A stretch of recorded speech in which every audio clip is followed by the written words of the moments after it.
సామెతల గ్రంథం 31వ అధ్యాయం. సామెతల గ్రంథం 31వ అధ్యాయం 10 నుంచి 12 వచనాలు మనం చదువుకుందాం. సామెతల గ్రంథం 31వ అధ్యాయం 10 నుంచి 12 వచనాలు మనం చదువుకుందాం. గుణవతి అయిన భార్య దొరుకుట అరుదు, అట్టిది ముత్యము కంటే అమూల్యమైనది. ఆమె పెనిమిటి ఆమె యందు నమ్మిక ఉంచును, అతని లాభప్రాప్తికి వెలితి కలగదు. ఆమె తాను బ్రతుకు దినములన్నీ అతనికి మేలు చేయును గాని కీడేమియు చేయదు. చదివిన లేఖనాలు మనందరి వినికిడిలో ప్రభు ఆశీర్వదించునుగాక. ప్రభునందు ప్రియులారా, ఈ వాక్య భావం సహోదరులు ఎన్నోసార్లు చదువుకొని ఉంటారు. ఎందుకంటే సహోదరుల కూడికల్లో ఎక్కువ ఈ వాక్య భావమే మనకు కనబడుతుంది. శుక్రవారం కానీ బుధవారం కానీ ఎక్కువ ఈ వాక్యము సహోదరుల మధ్య సహోదరులు ఎన్నోసార్లు బోధించుకొని ఉంటారు, వాక్యం ఎరిగిన వారు. అయితే ఎందుకో దేవుడి తలంపు నాకు కూడా ఇచ్చాడు. ఈ ప్రభుదినములో దేవుని సన్నిధానంలో మనం దైవవాక్యాన్ని మనం ఎంతైనా నేర్చుకొనుట అవసరం. ఇక్కడ మనకు సొలొమోను అయిన జ్ఞాని ఆయన మాట్లాడుతున్న మాటలు, జ్ఞాని రాసిన ఈ సామెతలు, ప్రసంగి, పరమగీతములు, ఈ మూడు కూడా సొలొమోను రాయించాడు. సొలొమోను ఎటువంటి వాడో మనకు తెలుసు. ఆయన మంచి జ్ఞానము సంపాదించుకున్నవాడు. ఎవరి యొద్ద సంపాదించుకున్నాడు? ఆయన దేవుని యొద్ద సంపాదించుకున్నాడు. ఎందుకు? ఆయన ఐశ్వర్యాన్ని కోరలే, రాజ్యాల మీద అధికారాన్ని కోరలే. ఇశ్రాయేలు ప్రజలను వేలడానికి కావలసిన వివేచన కోరాడు. ఆ వివేచనను బట్టి దేవుడు ఆయనకు జ్ఞానమును, తెలివి, వివేచన, సంపదను సమృద్ధికరంగా ఇచ్చాడు. సమృద్ధికరంగా ఇచ్చినప్పుడు ఆ సొలొమోనైన జ్ఞాని ఆ సంపదను, ఆ ఆస్తిని బట్టి ఆయన కొంత కాదు, దండిగానే లెక్క ప్రకారం అయితే.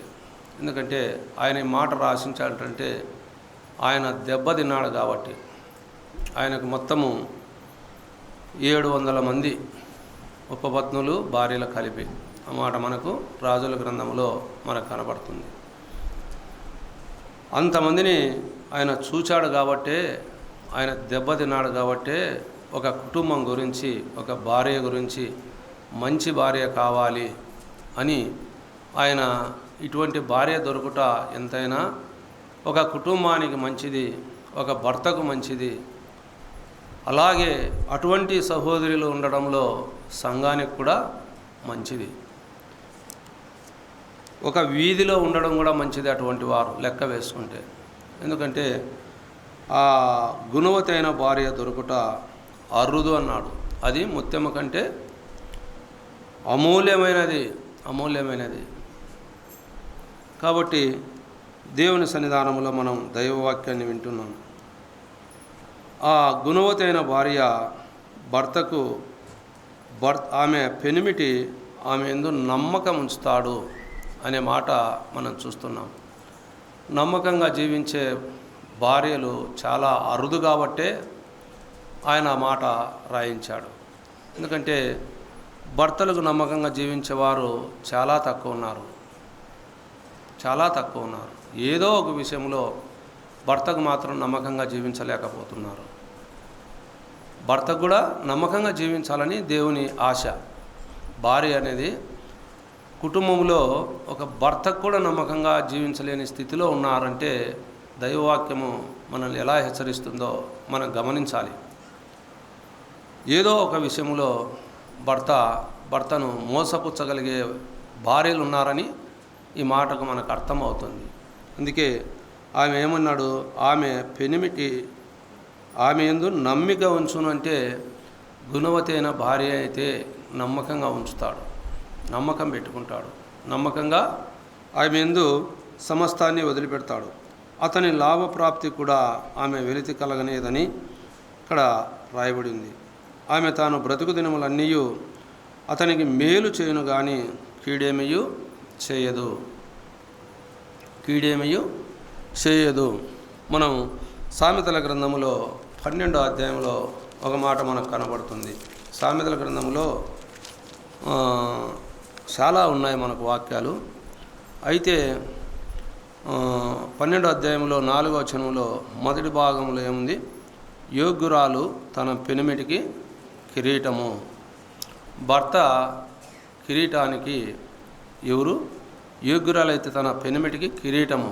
భార్య ఎటువంటిదంటే కిరీటము లాంటిది. ఒక భర్తను అవమానపరచాలన్నా, ఒక భర్తకు గౌరవం తేవాలన్నా, ఒక భర్తను ఒక విలువగా నిలబెట్టాలన్నా కారణం ఎవరు? భార్యే. భార్యే. అందుకే ఆ సొలొమోనైన జ్ఞాని ఈ మాటలు మనకు రాయించాడు. భర్తను ఒక గౌరవ స్థితిలో నిలబెట్టాలన్నా, ఒక గౌరవంగా అతని గౌరవాన్ని కాపాడాలన్నా కూడా ఎవరంటే భార్యే.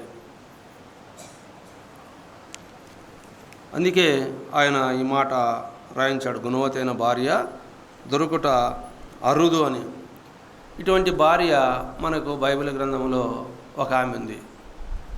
ఎవరు మీకు తెలుసు కదా? మీకు తెలియదా? చదువుకుంటారు మీరు. ఎందుకు చదువుకుంటారు? ఎక్కడ కనపడుతుంది? సమూయేలు గ్రంథంలో కనపడుతుంది మనకు. అబీగయలు. అబీగయలు ఆమె తన భర్తను ఆమె కిరీటము లాంటిదంటే అబీగయలు ఎటువంటి వాడు మనకు తెలుసు. లాబాను ఎటువంటి వాడు భర్త?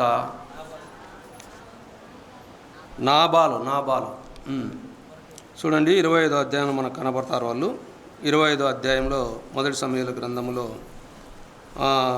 25వ అధ్యాయంలో 2వ వచనం నుంచి మనం చదువుకుంటే, కర్మేల్లోని మాయోను నందు ఆస్తి గలవాడొకడు కాపురముండెను. అతడు బహుభాగ్యవంతుడు. అతనికి 3000 గొర్రెలను 1000 మేకలను ఉండెను. అతడు కర్మేలులో తన గొర్రెల బొచ్చు కత్తిరించుటకై పోయి ఉండెను. అతని పేరు నాబాలు, అతని భార్య పేరు అబీగయలు. ఈ స్త్రీ సుబుద్ధి గలదై రూపవశి అయి ఉండెను. అయితే చర్యలను బట్టి చూడగా నాబాలు మోటువాడును దుర్మార్గుడునై ఉండెను. అతడు కాలేబు సంతతివాడు.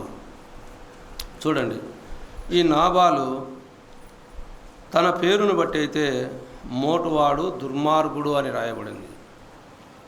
అబీగయలు గురించి అయితే ఆమె గురించి సుబుద్ధి గలదై రూపవశి అయి ఉన్నది. అంటే మంచి బుద్ధి కలిగినది. ఆమె రూపవశి అంటే అందంగా ఉన్నది. అందుకే దైవ గ్రంథంలో అందాన్ని బట్టి చాలామంది కొంత మురిసిపోతుంటారు. అయితే అందాన్ని బట్టిన గుణం వారిలో ఉండదు. దేవుడు అంతా అందం ఇచ్చాడు, అందాన్ని పట్టిన సుబుద్ధి గుణం వారిలో ఉండదు. అయితే నాబాలు ఆమెకు భర్త ఎటువంటి వాడు దొరికాడంటే దుర్మార్గుడు దొరికాడు. మంచివారికి ఎప్పుడైనా చెడ్డవారే దొరుకుతారు, ఎక్కడైనా కానీ. భర్త మంచోడైతే భార్య మంచిగా ఉండదు, భార్య మంచోడైతే భర్త మంచిగా ఉండడు. ఎక్కడైనా చూడుకో చాలామందికి. అయితే దేవుడు అందుకేనేమో ఈ గ్రంథంలో అలా రాయించాడు. చెడ్డవాడైన నాబాలకు మంచి భార్యను ఇచ్చాడు, సుగుణము లాంటి సుబుద్ధి కలిగిన భార్యను ఇచ్చాడు. ఆమె ఎటువంటి సుబుద్ధి కలిగినది, ఆమె ఎటువంటి గుణం కలిగినది, ఆమె ఎంత భర్తకు ఎలా ఆమె కిరీటము తెచ్చిపెట్టిందో మనకి అధ్యాయంలో మనకు 25వ అధ్యాయంలో మనకు కనపడుతుంది. నాబాలు ఏం చేశాడు? నాబాలు దగ్గరికి దావీదు తన సేవకులను పంపించినప్పుడు మనం ఎక్కడి నుంచి 9వ వచనం నుంచి మనం చదువుకుందాం. 25వ అధ్యాయంలో దావీదు పనివారు వచ్చి అతని పేరు చెప్పి ఆ మాట సంగతులన్నిటినీ నాబాలునకు తెలియజేసి కూర్చుండగా, నాబాలు దావీదు ఎవడు, యెస్సై కుమారుడెవడు, తమ యజమానులను విడిచి పారిపోయిన దాసులు ఇప్పుడు అనేకులున్నారు. నేను సంపాదించుకున్న అన్నపానమును నా గొర్రెల బొచ్చు కత్తిరించు వారి కొరకు నేను వధించిన పశుమాంసములను తీసి నేను బొత్తిగా ఎరుగని వానికి ఇత్తునా అని దావీదు దాసులతో చెప్పగా. ఈ మాట చూడండి. దావీదు ఏం చేశాడంటే, ఈ నాబాలు గొర్రెల బొచ్చు కత్తిరించే సమయం వచ్చినప్పుడు అక్కడికి వెళ్ళాడు. వెళ్ళినప్పుడు దావీదు ఏం చేశాడు, ఆ నాబాలు యొక్క గొర్రెలను అక్కడ ఆయన వారు కాసే స్థలంలో ఉన్నప్పుడు ఈ దావీదు యొక్క సేనాధిపతులు అందరూ కూడా అక్కడ వారికి క్షేమాన్ని కలిగించారు, వారికి ఒక ఆశ్రయాన్ని కలిగించినప్పుడు ఇక్కడ గొర్రెల బొచ్చు సమయం వచ్చినప్పుడు దావీదు ఏం చేశాడంటే, కొంత ఆహారం కావాలని నాబాల్ దగ్గరికి పంపించినప్పుడు మనం చదువుకున్న మాటలు మనం వింటున్నాం. అయితే ఆ నాబాలు దావీదు గురించి వ్యతిరేకంగా మాట్లాడాడు. దావీదు గురించి నాబాలుకు తెలిసి కూడా పొరపాటు చేస్తున్నాడు. ఎందుకు? దావీదు ఎటువంటి వాడు? దావీదు ఇశ్రాయేలు ప్రజల మీద ఆయన నిందపడిన దానిని తొలగించిన వాడు దావీదు. ఆనాడు గొల్యాతును ఆయన పసిబాలుడు వయసులో ఉన్నప్పుడే వధించినవాడు. అటువంటి గొప్ప పరాక్రమశాలి అయిన దావీదును కూడా ఈ నాబాలు ఏం చేశాడంటే, ఎందుకంటే నాబాలే కాదు, ఈ కాలాన్ని బట్టి గొప్పవారు ఏదన్నా ఒకటి పొరపాటున చెప్తే వారిని ఎదిరించేవారు చాలామంది ఉన్నారు. వాటిని బట్టి చాలామంది నష్టపోయిన వారు కూడా ఉన్నారు. అయితే నాబాలు ఆ మాట నడవడం బట్టి నాబాలు మీదకి దావీదు ఉగ్రత వచ్చింది. దావీదు కోపగించుకున్నాడు. 400 మంది సైన్యంతో మీరు కత్తులు తీయండి అని ఆయన కత్తి తీసుకొని ఎమ్మడించాలని, ఆయన మీదకి యుద్ధానికి రావాలని, నాబాల కుటుంబంలో ఒకరు కూడా లేకుండా చేయాలని ఆయన అనుకున్నప్పుడు అబీగయలు అప్పుడు ఆమె తన సుబుద్ధిని, ఆమె జ్ఞానాన్ని ఇక్కడ ప్రదర్శించినట్లు మనకు ఎక్కడ కనపడుతుంది? 17వ వచనం నుంచి కనపడుతుంది. అయితే మా యజమానునికి అతని ఇంటి వారికందరికీ వారు కీడు చేయ నిశ్చయించి ఉన్నారు గనుక ఇప్పుడు నీవు చేయవలసిన దానిని బహు జాగ్రత్తగా ఆలోచించుము. మన యజమానుడు బహు పనికిమాలినవాడు, ఎవరిని తనతో మాట్లాడనీయడు అనెను. అందుకు అబీగయలు నాబాలుతో ఏమీ చెప్పకుండా, మనం చదువుకుంటే 14వ వచనం నుంచి మనకు ఆ మాట ఉంది. పనివాడు ఒకడు నాబాలు భార్య అయిన అబీగయలుతో ఇట్లనెను, అమ్మా, దావీదు అరణ్యములో నుండి మన యజమానుని కుశల ప్రశ్నలు అడుగుటకై దూతలను పంపించగా అతడు వారితో కఠినముగా మాట్లాడెను. అయితే ఆ మనుషులు మాకెంతో ఉపకారము చేసి ఉన్నారు. మేము పొలములో వారి మధ్యను సంచరించుచున్నంతసేపు అపాయము కానీ నష్టము కానీ మాకు సంభవింపలేదు. మేము గొర్రెలను కాయచున్నంతసేపు వారు రాత్రింపగలు మా చుట్టూ వారు ప్రాకారముగా ఉన్నారు అని ఆ పనివాడు అబీగయలుతో చెప్పినప్పుడు ఆ అబీగయలు జ్ఞానముగా ఆ సమయంలో నాబాలుతో ఏమీ చెప్పకుండా అక్కడ ఆమె 200 రొట్టెలను 2 ద్రాక్షారసపు తిత్తులను వండిన 5 గొర్రెల మాంసమును 5 మానికల వేసిన ధాన్యమును 100 ద్రాక్ష గెలలను 200 అంజూరపు అడలను గాడిదలను అంటే గాడిదల మీద వేయించి, మీరు నాకంటే ముందుగా పోవుడి, నేను మీ వెనుక నుండి వచ్చేదనని తన పనివారికి ఆజ్ఞ ఇచ్చి గాడిదల మీద ఎక్కి ఆమె పర్వతపు లోయలోనికి వచ్చుచుండగా దావీదును అతని జనులను ఆమెకు ఎదురుపడిరి. చూడండి, దావీదు ఏం చేస్తున్నాడు? తన జనులతో 200 మందిని అక్కడ సామాగ్రి దగ్గర పెట్టి 200 మందిని ఆయన ఎంట పెట్టుకొని ఆ నాబాలు యొక్క అతని ఊరికి వస్తున్నాడు. ఎందుకు? ఆయన్ను వారి కుటుంబంలో వారిని హతము చేయాలని. అయితే ఈమె జ్ఞానముగా ఆమె దావీదు అడిగినది సమస్తము తీసుకొని దావీదుకు ఎదురుపడినట్లు మనం చూస్తాం. అక్కడ ఆమె చూడండి ఎంత దీనమైన స్థితిలో తను తాను తగ్గించుకుంటుందో చూడండి. 23వ వచనంలో, అబీగయలు దావీదును కనుగొని గార్ధ్వం మీద నుండి త్వరగా దిగి దావీదుకు సాష్టాంగ నమస్కారం చేసి అతని పాదములను పట్టుకొని ఇట్లా, నేను నా ఏలినవాడా, నా దోషము ఈ దోషము నాదని ఎంచుము, నీ దాసురాలనైనా నన్ను మాట్లాడనిమ్ము, నీ దాసురాలనైనా నేను చెప్పు మాటలను అంగీకరించుము. నా ఏలినవాడా, దుష్టుడైన ఈ నాబాలును లక్ష్యపెట్టవద్దు. అతని పేరు అతని గుణములను సూచించుచున్నది. అతని పేరు నాబాలు, మోటుతనము అతని గుణము. నా ఏలినవాడు పంపించిన పనివారు నాకు కనబడలేదు. నా ఏలినవాడా, యెహోవా జీవముతోడు, నీ జీవముతోడు ప్రాణహాని చేయకుండా యెహోవా నిన్ను ఆపి ఉన్నాడు. నీ చెయ్యి నిన్ను సంరక్షించనన్న మాట నిజమని యెహోవా జీవముతోడు, నీ జీవముతోడని ప్రమాణము చేయుచున్నాను. నీ శత్రువులను నా ఏలినవాడవైన నీకు కీడు చేయను ఉద్దేశించు వారును నాబాలు వలె ఉందురుగాక.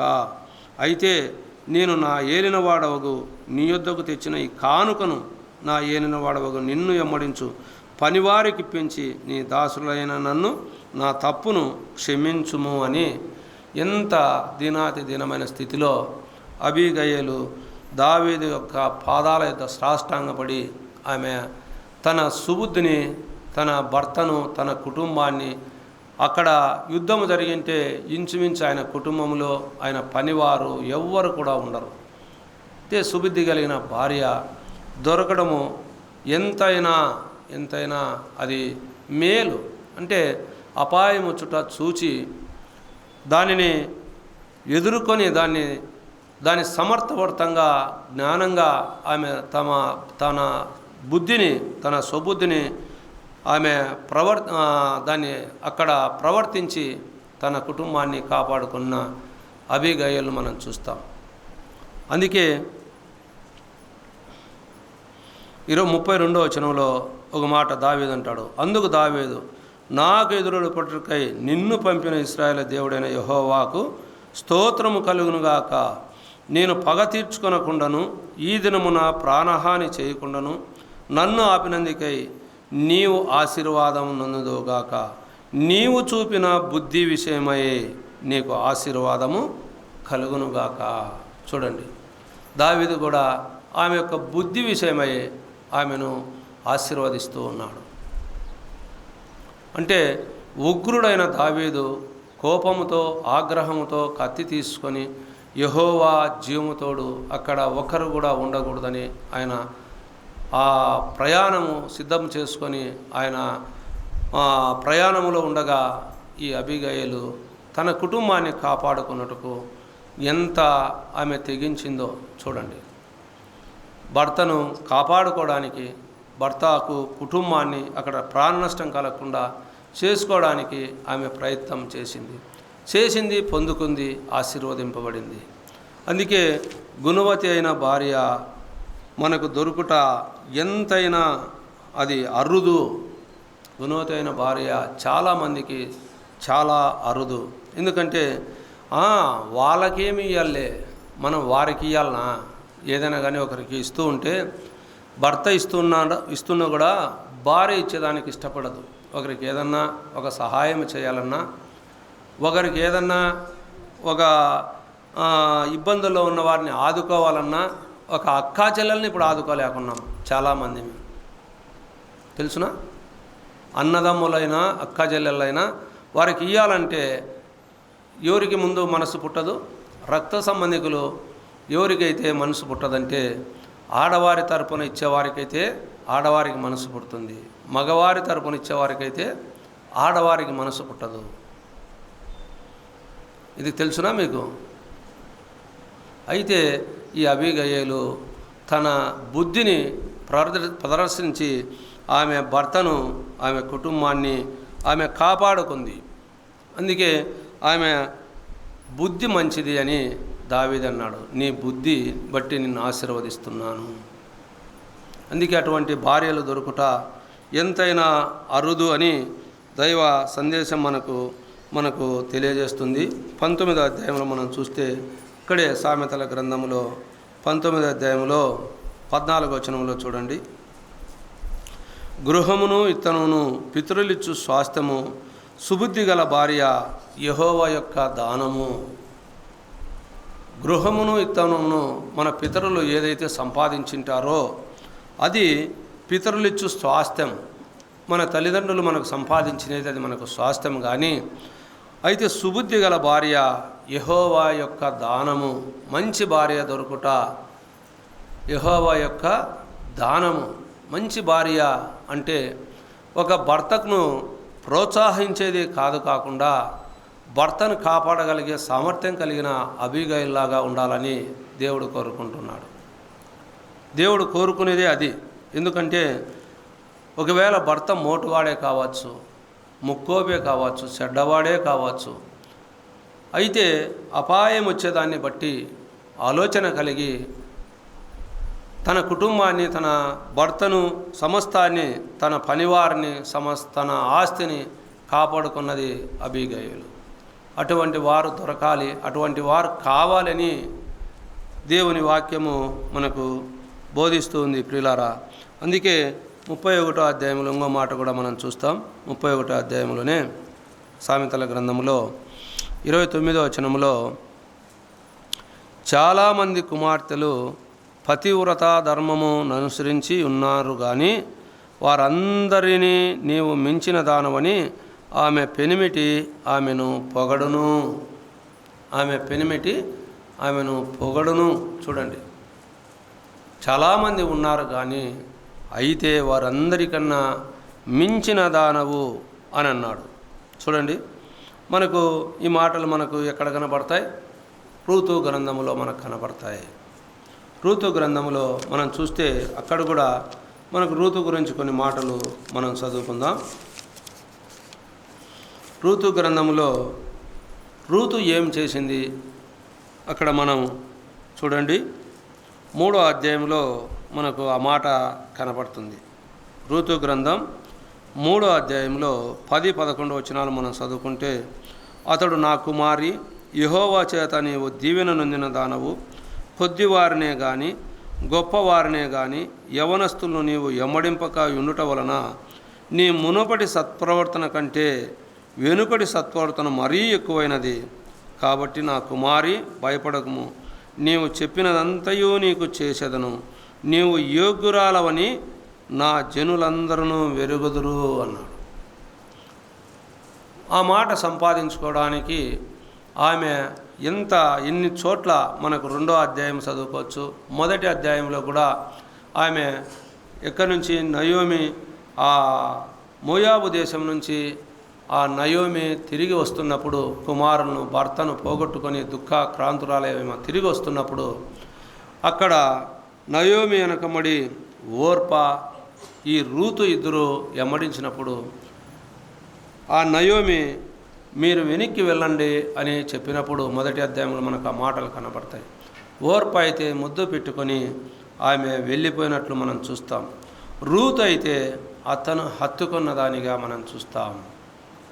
రూతు అత్తకు కూతురులాగా ఏ మాట్లాడినది అక్కడ మనం చూస్తే ఆమె ఇదిగో నీ తోడుకోడలు 15వ వచనం 1వ అధ్యాయంలో, ఇదిగో నీ తోడుకోడలు తన జనుల యొద్దకు తన దేవుని యొద్దకు తిరిగిపోయినదే, నీవును నీ తోడికోడలు ఎమ్మడి వెళ్ళుమనెను. అందుకు రూతు, నా వెంబడి రావద్దనియు నన్ను విడిచిపెట్టుమనియు నన్ను బతిమాలుకొనవద్దు, నీవు వెళ్ళు చోటికే నేను వచ్చేదను, నీవు నివసించు చోటనే నేను నివసించేదను, నీ జనమే నా జనము, నీ దేవుడే నా దేవుడు, నీవు మృతి నొందు చోటను నేనును మృతి నొందెదను, అక్కడనే పాతిపెట్టబడేదను, మరణము తప్ప మరి ఏదైనాను నన్ను ప్రత్యేకించిన ఎడల యెహోవా నాకు ఎంతైనా కీడు చేయునుగాక అనెను. చూడండి, రూతు విషయంలో ఆమె నయోమి యొక్క ఆ ప్రేమను పొందిన రూతును మనం చూస్తాం. అంటే అత్త ఎంతగా ప్రేమించిందో అత్త కోడల్ని ఎంతగా ప్రేమించిందో. భర్తలు లేరు, ఆమె ముగ్గురు విధవరాళ్ళే, ముగ్గురిలోనూ ఓర్ప వెళ్ళిపోయింది. అయితే రూతు మాత్రం ఆమెను హత్తుకున్న విధానాన్ని మనం చూస్తున్నాం.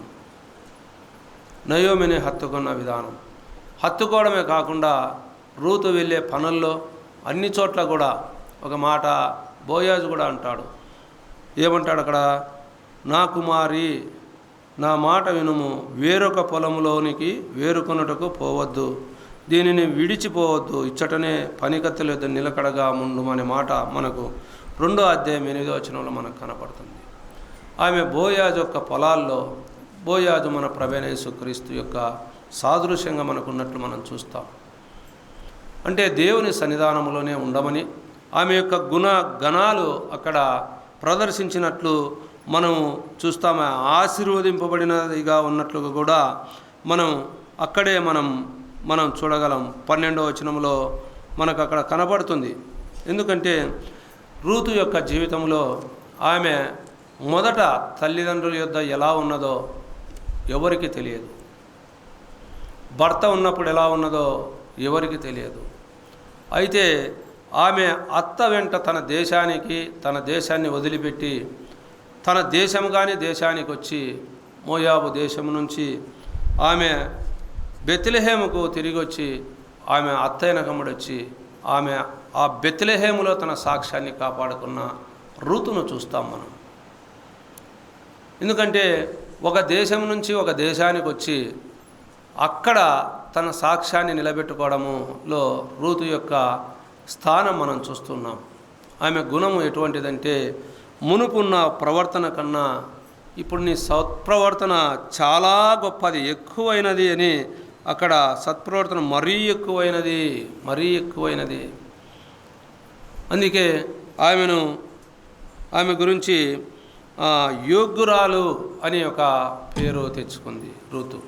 యోగ్యురాలు అని పేరు తెచ్చుకుంది. ఆ యోగ్యురాలే కాక ఆమె, అందుకే సామెతల గ్రంథంలో ఒక మాట మనం చూస్తాం. ఏం మాట? 18వ అధ్యాయంలో మనకు చూస్తే సామెతల గ్రంథంలో 18వ అధ్యాయంలో మనకు ఒక మాట కనపడుతుంది. అక్కడ మనం 22వ వచనంలో మనం చూసుకుంటే, భార్య దొరికిన వానికి మేలు దొరికెను, అట్టివాడు యెహోవా వలన అనుగ్రహము పొందినవాడు. భార్య దొరికిన వానికి మేలు దొరికెను, అట్టివాడు అనుగ్రహం పొందినవాడు అన్నాడు. అంటే ఈ భార్య దొరికిన వానికి మేలు ఎలా దొరికింది అని మనం ఆలోచన చేస్తే ఈ రూతు గ్రంథంలోనే మనకు 4వ అధ్యాయంలో మనకు ఆ మాటలు మనకు కనపడతాయి. రూతు గ్రంథంలో 4వ అధ్యాయంలో మనం చూస్తే అక్కడ 11వ వచనం నుంచి మనం చూస్తే, అందుకు పురద్వారము నుండిన ప్రజలందరూ పెద్దలను మేము సాక్షులము, యెహోవా నీ ఇంటికి వచ్చిన ఆ స్త్రీని ఇశ్రాయేలు వంశమును వర్ధిల్ల చేసిన రాహేలును పోలిన దానిగాను లేయాను పోలిన దానిగాను చేయును గాక అని అక్కడ బోయాజును అక్కడ ఆశీర్వదించినట్లు పెద్దలు ఆయనను అక్కడ ఇశ్రాయేలు ప్రజలంతా అక్కడ ఆ పురద్వారం వద్ద ఆయన్ను పొగిడినట్లుగా మనం చూస్తున్నాం. అంతేకాకుండా మనకు చూస్తే అయ్యే మాటలు మనం కింద నుంచి అక్కడనే చదువుకుంటే, ఎఫ్రాతాలో నీవు క్షేమాభివృద్ధి కలిగిన వాడవై బెత్లెహేములో నీవు ఖ్యాతి నొందుదుగాక, యెహోవా ఈ యవనురాలి వలన నీకు దయచేయు సంతానమును నీ కుటుంబమును తామారు యూదాకు కనిన పేరేసు కుటుంబములే నుండునుగాక అనిరి. కాబట్టి బోయాజు రూతును పెళ్లి చేసుకొని ఆమె యొద్దకు పోయినప్పుడు యెహోవా ఆమె గర్భవతి అగునట్లు అనుగ్రహించెను గనుక ఆమె కుమారుడు కనెను. చూడండి, సంతానాభివృద్ధి కలిగింది అక్కడ. ఆ దీవెన అక్కడ ఆమె ద్వారా ఆ బోయాజు కుటుంబంలో ఒక కుమారుడు అనుగ్రహింపబడినట్లు మనం చూస్తాం. 17వ వచనంలో మనం అక్కడ చదువుకుంటే దండిగా ఉన్నాయి మంచి వాక్యాలే. అయితే 17వ వచనం చదువుకుంటే, ఆమె పొరుగు స్త్రీలు నయోమి కొరకు కుమారుడు పుట్టినని చెప్పి అతనికి ఓబేదేదను పేరు పెట్టిరి. అతడు దావీదునకు తండ్రి అయిన యెస్సై యొక్క తండ్రి. 16వ వచనం చూస్తే, అప్పుడు నయోమి ఆ బిడ్డను తీసుకొని కౌటిని ఉంచుకొని దానికి దాదిగా నుండెను. చూడండి, బోయాజు కుటుంబాన్ని ఆశీర్వదింపబడినట్లు మనం చూస్తున్నాం. అందుకే భార్య దొరికిన వానికి మేలు దొరుకుతుంది. అట్టివాడు యెహోవా వలన అనుగ్రహము పొందినవాడు, దేవుని వలన అనుగ్రహం పొందినవాడు. రూతు వలన బోయాజుకు దీవెన, బోయాజు వలన రూతుకు మంచి పేరు, మంచి గుణవతైన భార్య రూతుకు దొరకడము, అది ఎంతైనా మేలుగా మనం చూస్తూ ఉన్నాం. అందుకే గుణవతి అయిన భార్య దొరికితే అది ఎంతైనా మేలుగా మనం చూస్తున్నాం ప్రియులరా. అందుకే 31వ అధ్యాయంలో 31వ వచనములో ఆ మాట ఉంది చూడండి. ఇంకా మనకు 31వ అధ్యాయంలో 30వ వచనములో మనం చూస్తే, అందం మోసకరం, సౌందర్యం వ్యర్థము, యెహోవా యందు భయభక్తులు కలిగిన స్త్రీ కొనియాడబడును అని ఇక్కడ రాయబడింది ప్రియులారా. యెహోవా యందు భయభక్తులు కలిగిన స్త్రీ కొనియాడబడును, చేసిన పనిని బట్టి అట్టిదానికి ప్రతిఫలమియ్యదగును, గౌనుల యొద్ద ఆమె పనులు ఆమెను కొనియాడును. గౌనుల యొద్ద, అదే బోయాజు పురద్వారములంటే అక్కడ ఒక మామూలుగా పల్లెల్లో యాప చెట్లని అట్లాంటివన్నీ పురద్వారాలన్నీ ఒక చోట రచ్చబండలు అలాగా చేసుకొని కూర్చునే చాట కొనియాడబడుతూ ఉంటారు. కొంతమందిని అంటే మంచి చేసిన వారిని మంచిగా మాట్లాడుతుంటారు, చెడ్డ చేసిన వారిని చెడ్డగా మాట్లాడుతుంటారు. అందుకే ఈ రూతు గురించి అక్కడ చాలామంది కొనియాడబడినట్లు, నయోమి గురించి, రూతు గురించి, అక్కడ బోయాజును గురించి కొనియాడబడ్డారు. అందుకే దేవుని సన్నిధానములో మనం ఆమె గురించి మనము ఆలోచన చేస్తే, ఆమెను దేవుడు నిర్ణయించుకున్న భాగ్యము మనం ఆలోచన చేస్తున్నాం. ఆమె ద్వారా ఈ లోకంలో ఎవరు వచ్చారు? మనం ఇప్పుడు చదువుకున్న భావం, దావీదునకు తండ్రి అయిన యేసయ్య యొక్క తండ్రి అనే మాట మనం చూస్తున్నాం. అంటే దావీదు ఎక్కడ జన్మించాడో యేసయ్య యొక్క కుమారుడుగా దావీదు జన్మించాడు. అది మనకు మత్తయి రాసిన సువార్తలో 1వ అధ్యాయంలో అబ్రహాము వంశావళి గురించి రాయించిన మాటల్లో మనం చూస్తే 1వ అధ్యాయము 1వ వచనం నుంచి మనకు అక్కడ అబ్రహాము కుమారుడకు దావీదు కుమారుడైన యేసుక్రీస్తు, దావీదు ఎక్కడి నుంచి వచ్చాడో ఇక్కడ రాయించబడింది చూడండి. అబ్రహాము ఇస్సాకును కనెను, ఇస్సాకు యాకోబును కనెను, యాకోబు యూదాను కనెను, అతని అన్నదమ్ములను కనెను. యూదా తామారునందు పేరేసును జరహును కనెను. పేరేసు ఎస్రోయును కనెను. ఎస్రోమును కనెను. ఎస్రోము ఆరామును కనెను. ఆరాము అమ్మీనాదాబును కనెను. అమ్మీనాదాబు నయస్సోనును కనెను. నయస్సోను కల్మానును కనెను. కల్మాను రాహాబునందు బోయాజును కనెను. బోయాజు రూతునందు ఓబేదేదును కనెను. ఓబేదేదు యెసైని కనెను. యెసై రాజైన దావీదును కనెను. రూతు బోయాజును కనడం ద్వారా, బోయాజు రూతునందు ఓబేదేదును కనుట ద్వారా ఆ ఓబేదేదు కుటుంబంలో నుంచి యెసై కుటుంబంలో నుంచి దావీదు వచ్చినట్లు, దావీదు సంతానంలో నుంచి మన ప్రభువైన యేసుక్రీస్తుల వారు వచ్చినట్లు మనం చూస్తున్నాం.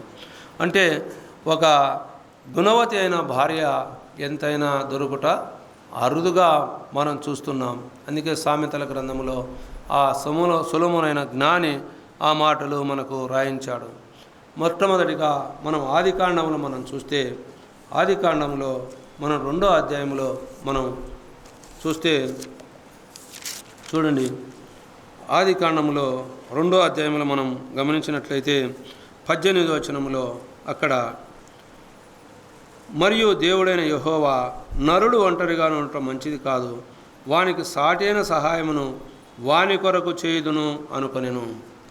దేవుడు సర్వసృష్టిని నిర్మించినప్పుడు, దేవుడు సర్వసృష్టిని అక్కడ మాటతో కలిగించినప్పుడు నరుని మాత్రం తన స్వరూపములో తన చేతి పనిగా, తన నేలమట్టి తీసుకొని తన చేతి పనిగా తన స్వరూపంలో తాను తయారు చేసి ఆయన జీవవాయువుగా నరుడు జీవాత్మైనట్లు మనం చూస్తున్నాం. అయితే సకల జీవ జలరాశులు అక్కడ ఉన్నాయి. సకలమును అక్కడ నిర్మించాడు, వృక్ష ఫలాలు నిర్మించాడు, అన్నిటినీ నిర్మించాడు. కానీ అక్కడ ఆకాశ పక్షులు ఉన్నాయి, పశువులు ఉన్నాయి, అక్కడ మృగాలు ఉన్నాయి. ప్రతి భూజంతువుకు అబ్రహాము పేరు పెట్టాడు. అయితే దేవుడు సమస్తాన్ని చేసినప్పుడు సమస్తము మంచిదిగా చూశాడు. నరుని సృష్టించినప్పుడు కూడా అక్కడ మనం చూస్తే నరుడు ఒంటరిగా ఉండుట మంచిది కాదు అన్నాడు. సమస్తాన్ని మంచిదన్న దేవుడు మానవుని మాత్రం ఒంటరిగా ఉండుట మంచిది కాదు అన్నాడు. అందుకే తిమోతి రాసిన పత్రికలు కూడా తిమోతి భక్తుడు ఒక మాట మనకు రాయించాడు. చూడండి, తిమోతి రాసిన పత్రిక, మొదటి తిమోతి పత్రిక 2వ అధ్యాయంలో మనం చూస్తే 13వ వచనంలో, మొదట ఆదామును తరువాత హవ్వను నిర్మింపబడి కారా, మరియు ఆదాము మోసపరచబడలేదు కానీ స్త్రీ మోసపరచబడి అపరాధములో పడెను. స్త్రీ గురించి ప్రత్యేకించి అపోస్తులైన పౌలు రాయించాడు. ఆదాము అక్కడ నరుడు ఒంటరిగా ఉండట మంచిది కాదని దేవుడు అవను సాటి అయిన సహాయకరంగా చేస్తే, అయితే ఆ సాటి అయిన సహాయముని మొదటగా చేయలేదు. అందుకే ఇక్కడ ఆయన అన్నమాట ఏముంది, మొదట ఆదామును తర్వాత హవ్వను నిర్మింపబడి కారా, మరియు ఆదాము మోసపరచబడలేదు అని రాయించాడు. ఆదాము మోసపరచబడలేదు కానీ స్త్రీ మోసపరచబడి అపరాధములో పడెను. అయినను వారు స్వస్థబుద్ధి కలిగి విశ్వాస, ప్రేమ, పరిశుద్ధతల యందు నిలుగడగా ఉండినందున శిశు ప్రసూతి ద్వారా ఆమె రక్షించబడెను. చూడండి, కాబట్టి ప్రియులారా, దైవ సన్నిధిలో మనం ఉన్నాం. సుబుద్ధి కలిగిన స్త్రీ ఎంతైనా దొరుకుట అరుదుగా మనం చూస్తూ ఉన్నాం.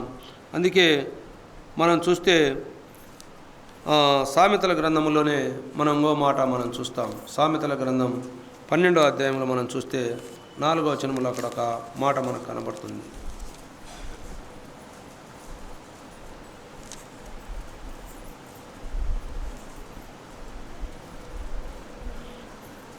యోగ్యురాలు తన పెనిమిటికి కిరీటము తెచ్చుననే మాట మనం ముందు చదువుకున్నాం. సిగ్గు తెచ్చినది వాని ఎముకలకు కుళ్ళు అనే మాట మనం ఆలోచన చేస్తే, మొదటగా ఆదామును సృష్టించాడు దేవుడు, అవ్వను సృష్టించలేదు. అవ్వ ఏం చేయబడింది? మోసపరచబడింది. స్త్రీ మోసపరచబడి అపరాధంలో పడిపోయింది. అంటే అపరాధంలో పడడానికి కారణం మోసంతో ఆనాడు ఆ అపవాది సాతానుడు ఆమెను ముట్టినట్లు ఇది నిజమా అనే మాట ద్వారా ఆ అవ్వ మోసపోవటం ద్వారా పాపం లోకంలోనికి వచ్చినట్లు మనం చూస్తాం. అందుకే యోగ్యురాలైతే తన పెనిమిటికి కిరీటము తెచ్చేది. యోగ్యురాలంటే అప్పుడే అవ్వ జ్ఞానముగా మసులుకొని ఉండింటే ఆ కాలంలోనే మానవాళికి పాపమే లేదు మనం ఆలోచన చేస్తే. అందుకే సిగ్గు తెచ్చున్నది వాని ఎముకలకు కుళ్ళు అన్నాడు. అంటే మోసపరచబోవడానికి కారణం ఆ పండు ఎలా ఉంది? అది చూడడానికి రమ్యమైనదిగా ఉంది. అది రమ్యమైనదిగా ఉంది. అంటే అందం మోసకరం. అందం మోసకరం అనే మాట మనం ఇప్పుడే చదువుకున్నాం. ఈ అందం అనేది మోసకరమైనది. ఆ మోసకరమైన దాని మీద ఆలోచన కలిగేది ఎక్కువ సహోదరులకే. మనం గత రాత్రి కూడా ఒక మాట ఆలోచన చేశాం. ఆదికాండములో 34వ అధ్యాయంలో ఒక సహోదరి మనకు కనపడుతుంది, దీనా. ఆ దీన అందాన్ని చూడాలని, ఆ ఊరి ప్రదేశాన్ని చూడాలని ఆమె ఆ ఊరిలోకి వెళ్ళకపోవటం ద్వారా అక్కడ ఆ దీన ఒక దుష్టుని చేతిలో చిక్కి అపవిత్రపరచబడింది. దానిని బట్టి కుటుంబానికి దుఃఖం కలిగింది. కుటుంబంలో శ్రమలు సంభవించాయి. అక్కడ యాకోబు దుఃఖపడ్డాడు, ఏడ్చాడు. ఎంతగానో ఒక తండ్రికి తల్లికి అవమానం తెచ్చిపెట్టిన దానిగా మనం చూస్తున్నాం. అందుకే సిగ్గు తెచ్చున్నది వాని ఎముకలకు కుళ్ళు అంటే దుఃఖము, బాధ. తన పెనిమిటిని పూచిపురంతా కూడా లెక్క చేయలేని సహోదరులు ఉన్నారని అర్థం. అది వారి ద్వారా భర్తలకు అవమానం, బజారులో సమాజంలో అవమానం వారి ద్వారా. అదే ఆనాడు అవ్వ ఆదాము మాట విని ఉంటే ఆ రమ్యమైనది, ఆ అందమైనది, ఆ రుచికరమైనది, అదే శరీరాశ, నేత్రాశ, జీవపుటంకం అంటాం కదా, వాటిని ఆశించకుండా ఉండింటే ఆనాడే మానవాళికి పాపక్షమాపణ ఉండేది. పాపంలో పడిపోకుండా మానవుడు నిలబడగలిగేవాడు. మానవాళికి అందరికీ కూడా దేవునితో సమాధానంగా ఉండగలిగేవాడు. కాబట్టి ఆ కాలంలోనే అలా జరిగిందని మనం ఆలోచన చేస్తున్నాం ప్రియులారా. అందుకే మత్తయి రాసిన సువార్తలో ఆమె ఆ రూతు గురించి అంత స్పష్టంగా మనకు రాయించాడు దేవుడు. మత్తయి రాసిన సువార్తలో రూతు ద్వారా యేసుక్రీస్తు ప్రభుల వారు ఈ లోకానికి వచ్చినట్లు మనం చూస్తున్నాం. అందుకే గలతీలకు రాసిన పత్రికలు కూడా ఒక మాట మనం చూస్తాం. గలతీలకు రాసిన పత్రిక 3వ అధ్యాయంలో మనం చూస్తే అక్కడ 16వ వచనం చూడండి. అబ్రహామునకును అతని సంతానమునకును వాగ్దానములు చేయబడెను. ఆయన అనేకులను గూర్చి అన్నట్లు సంతానములకును అని చెప్పక ఒకరి గూర్చి అన్నట్లే నీ సంతానమునకును అనెను. ఆ సంతానము క్రీస్తు. ఆ సంతానము క్రీస్తు. ఆ క్రీస్తు ఎవరిలో నుంచి వచ్చాడు? ఒక సుబుద్ధి కలిగిన సహోదరిలో నుంచి వచ్చాడు. సుబుద్ధి కలిగిన వంశంలో నుంచి వచ్చాడు. అదే ఆమె ఆ సుబుద్ధి లేక అత్తను వదిలిపెట్టి తమ స్వదేశానికి వెళ్ళింటే యేసుక్రీస్తు ప్రభు వంశావుల్లో దావీదు వంశానికి రావడానికి ఆనాడు అవకాశమే లేకుండా పోయేది. బోయాజు యొక్క జీవితంలో నుంచి ఆమె ఆ సుబుద్ధి కలిగిన భార్యకు దొరుకుట వల్ల మానవాళికి పాపక్షమాపణ కలిగించడానికి ఆమె ఎంత సుబుద్ధిగా, ఎంత జ్ఞానంగా, ఆమె బుద్ధిని జ్ఞానంగా ఆధారం చేసుకొని, అందుకే బుద్ధిని ఆధారం చేసుకొని సామెతల గ్రంథంలో చాలా చోట్ల రాయబడింది. బుద్ధిని ఆధారం చేసుకోవాలి, బుద్ధిని సంపాదించుకోవాలి, జ్ఞానం సంపాదించుకోవాలి, మనం తెలివి సంపాదించుకోవాలి. జ్ఞానం సంపాదించుకున్నట్టుకు నీ ఆస్తినంతా మీవేమన్నాడు సొలొమోను. జ్ఞానాన్ని సంపాదించుకోవడానికి నీ ఆస్తినంతా అమ్మి నీ జ్ఞానం సంపాదించుకో అన్నాడు సామెతల గ్రంథంలో. అంటే అటువంటి స్త్రీ రావడానికి కారణం నీ సంతానము అనెను. ఆ సంతానం క్రీస్తు. ఒకని గురించి అన్నట్లే ఏదైతే మొట్టమొదటిగా ఆది కాండములో ఆ అవ్వకు అక్కడ స్త్రీకిని ఆమె సంతానముకును అక్కడ వైరం కలగజేశానని ఎప్పుడైతే చెప్పాడో అక్కడి నుంచి వచ్చిన వాక్యం, ఆ ఆధారం ఇక్కడ క్రీస్తు ప్రభు జన్మించడానికి, ఆయన అబ్రహాము వంశములో నుంచి ఆయన ఈ భూలోకములో ఆయన జన్మించడానికి ఆ కాలంలో అబ్రహామును ఏర్పాటు చేసుకోవడం, ఏర్పాటు ద్వారా ఈ భూలోకంలో అబ్రహాము, ఇసాకు, యాకోబుల ద్వారా 12 గోత్రాలు రక్షించబడడం, ఆ 12 గోత్రాలను రక్షించి ఆ 12 గోత్రాలను ఆయన ఎమ్మడించినట్లు మనం చూస్తాం. ఇశ్రాయేలు ప్రజలను దేవుడు ఎప్పుడు కూడా ఎమ్మడించాడు. పగలు మేఘస్తంభంగా, రాత్రి అగ్నిస్తంభంగా ఉండి ఎమ్మడించి ఎమ్మడించి ఎమ్మడించి లాస్ట్గా వారి మాట వినకపోయేసరికి 400 సంవత్సరాల వరకు ఉలుకు లేదు, పలుకు లేదు, దేవుని మాటే లేదు. అటువంటి స్థితిలో యేసుక్రీస్తు ప్రభులు వారు ఈ లోకానికి ఆయన శరీరధారిగా ఆ దేవదేవుడే రావాల్సి వచ్చింది ప్రియులారా. అందుకే అపోస్తుల కార్యాల గ్రంథంలో ఒక మాట అపోస్తులు కూడా అంటారు చూడండి. అపోస్తుల కార్యాల గ్రంథంలో 3వ అధ్యాయంలో మాట మనకు కనబడుతుంది. 25వ వచనంలో, అపోస్తుల కార్యాల గ్రంథం 3వ అధ్యాయం 25వ వచనంలో, ఆ ప్రవక్తలకును దేవుడు అబ్రహాముతో నీ సంతానమందు భూలోక వంశములన్నీ ఆశీర్వదింపబడినని చెప్పి మీ పితరులతో చేసిన నిబంధనకు మీరు వారసులై ఉన్నారు. అక్కడ అన్న మాట చూడండి. దేవుడు తన సేవకుని పుట్టించి మీలో ప్రతి వాని దుష్టత్వం నుండి మళ్లించడం వలన మిమ్మల్ని ఆశీర్వదించుటకు ఆయనను మొదట మీ యొద్దకు పంపెను. దేవదేవుడు యేసుక్రీస్తు ప్రభుల వారిని లోకానికి శరీరధారిగా పంపడానికి కారణం ఏమంటే ఆ దుష్టత్వం నుండి మొదట ఏదైతే ప్రవక్తలు మాట్లాడారో, దేవుడు అబ్రహాముతో ఏదైతే వాగ్దానం చేశాడో ఆ సంతానముందు భూలోక వంశములన్నీ ఆశీర్వదింపబడతాయని ఎప్పుడైతే పితరులతో చెప్పాడో, ఆ పితరులతో చెప్పిన ఆ వాగ్దాన నిబంధనకు మీరు వారసులయ్యారు అని అన్నాడు. మీరు వారసులయ్యారు. అందుకే దేవుడు తన సేవకుని పుట్టించి మీలో ప్రతి వాని దుష్టత్వం నుండి మళ్లించడం వలన మిమ్మల్ని ఆశీర్వదించటకు ఆయనను మొదట మీ యొద్దకు పంపాను. ఆయన మొదట మన యొద్దకు రావడానికి 2024 సంవత్సరాల క్రితం ఆయన మొదట మన యొద్దకు వచ్చి ఆయన ఏం చేశాడు? పేతురు రాసిన పత్రికలో మనం మాట చదువుకుందాం.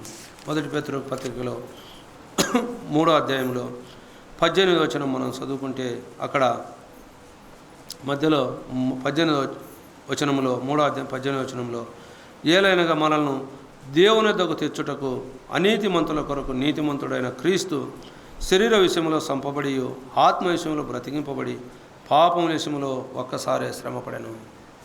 మానవుని పాపాన్ని తొలగించడానికి ఆయన శ్రమపడ్డాడు. మానవుని పాపాన్ని తీసివేయడానికి ఆయన శరీరం పైన మానవుని శిక్షను పొందాడు.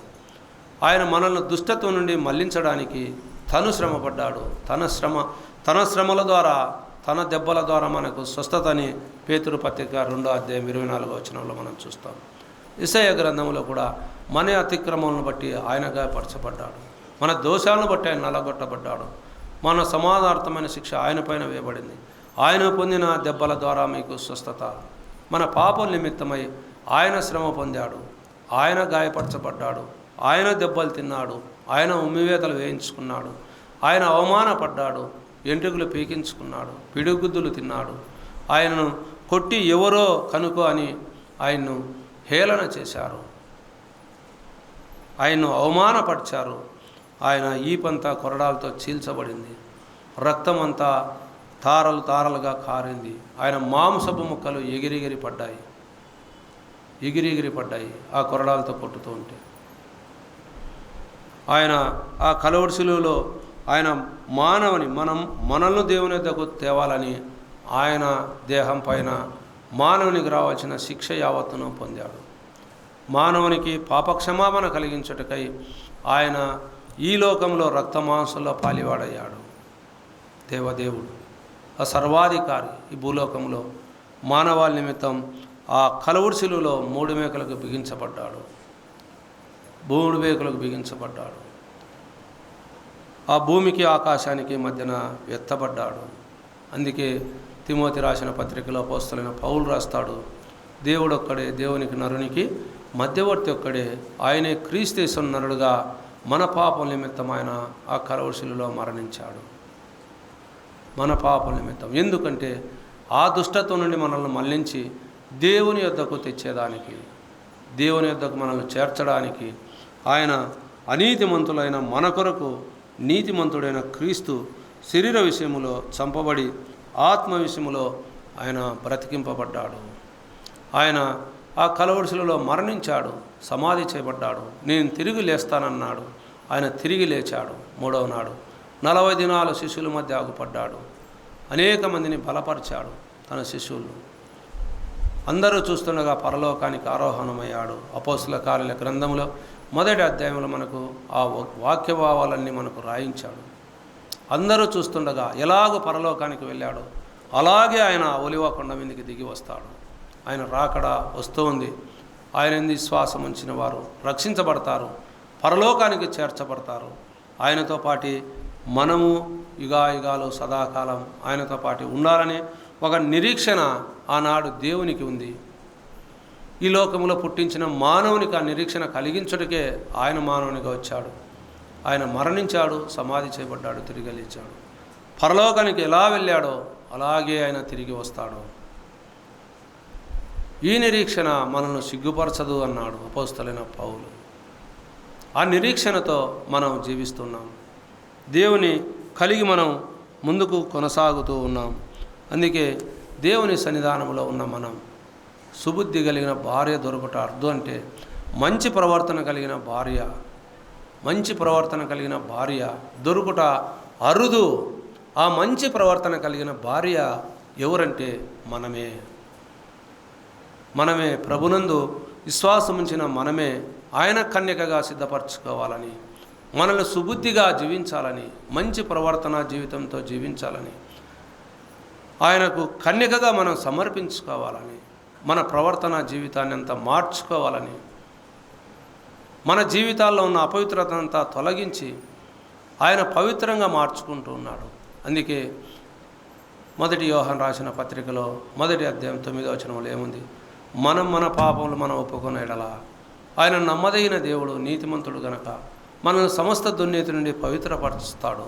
ఆయన మనం పాపం లేని వారమని మనం చెప్పుకున్న ఎడల నిన్ను నువ్వే మోసపరుచుకుందువు. యేసు రక్తం ప్రతి పాపం నుండి రక్షించును. ఆ యేసు రక్తమును ఆశ్రయించిన వారికి ఆత్మరక్షణ, ఆత్మ సంబంధమైన ఆశీర్వాదం, పరలోక ప్రాప్తి, నిత్యత్వంలో స్థానం, ఆ కన్యకగా మనం సిద్ధపరచబడగలిగి ఆయన పరలోకములో ఆయన కొరకు ఎదురు చూసే భాగ్యం మనకు దేవుడిచ్చాడు. అదే తెస్సలోనికి రాసిన పత్రిక మనకు రాయించిన మాటలు 4వ అధ్యాయం 16వ వచనంలో ఆయన ఆర్భాటంతోనూ కడబోర శబ్దంతోనూ ఆయన ఈ భూలోకంలో ఆకాశమండలం పైన వచ్చినప్పుడు మొదటగా మృతులైన వారు మొదటగా లేస్తారు. సజీవులమైన మనం మహిమా దేహములతో ఆయన ఎదుర్కొంటాం. అప్పుడు సదాకాలం ప్రభుతో కూడా ఉంటాం. ఈ నిరీక్షణతో మనం సదాకాలం ఒకరినొకరు పురికొల్పుతూ దేవుని సన్నిధానంలో మనం నిలకడగా పవిత్రంగా జీవించి కన్యకగా ఉండాలని ఆయన ఇష్టపడుతున్నాడు. అయితే సుబుద్ధి కలిగిన భార్యగా మనం నివసించాలి. ఈ భూలోకంలో ఈ శరీరంతో జీవించే జీవితం సుబుద్ధి కలిగిన భార్య భర్తగా అది వేరు. ఆత్మరక్షణ పొందిన ప్రతి బిడ్డ దేవునికి ప్రదానము చేయబడిన బిడ్డ, దేవునికి అంటుకట్టబడిన బిడ్డ, దేవునితో సమాధానపరచబడిన బిడ్డ. ఆ బిడ్డ ఈ భూలోకంలో పవిత్రంగా జన్మించి పవిత్రంగా జీవించి జన్మించడం అంటే మొదటి జన్మ వేరు. ప్రభులో జన్మించడము అది నూతన జన్మ. ఎవడైనా ప్రభునందు ఉండాలంటే వాడు ఎవడైనా కొత్తగా జన్మించితేనే కానీ అని యోహాను భక్తుడు మనకు 3వ అధ్యాయంలో రాయబడి ఉంది. యోహాను రాసిన సువార్తలో కొత్తగా జన్మించితే వాడు పరలోక రాజ్యానికి వారసుడు. క్రీస్తు నందున్న ఎడల వాడు నూతన సృష్టి, పరలోక రాజ్యానికి కొత్తగా జన్మ. ఆ జన్మ జీవితము మనం పవిత్రంగా జీవించి దేవుని ఎదుర్కొనే సమయానికి మనం పవిత్రంగా ఉన్నప్పుడు ఆయనతో పాటి, అందుకే ఎప్పుడయ్యా నీతో కళ్యాణము, ఎప్పుడయ్యా వైభోగమని పాట పాడుకుంటున్నాం. కానీ ఆ కళ్యాణానికి మనం సిద్ధపడగలిగితే దేవునితో మనం ఉంటాం.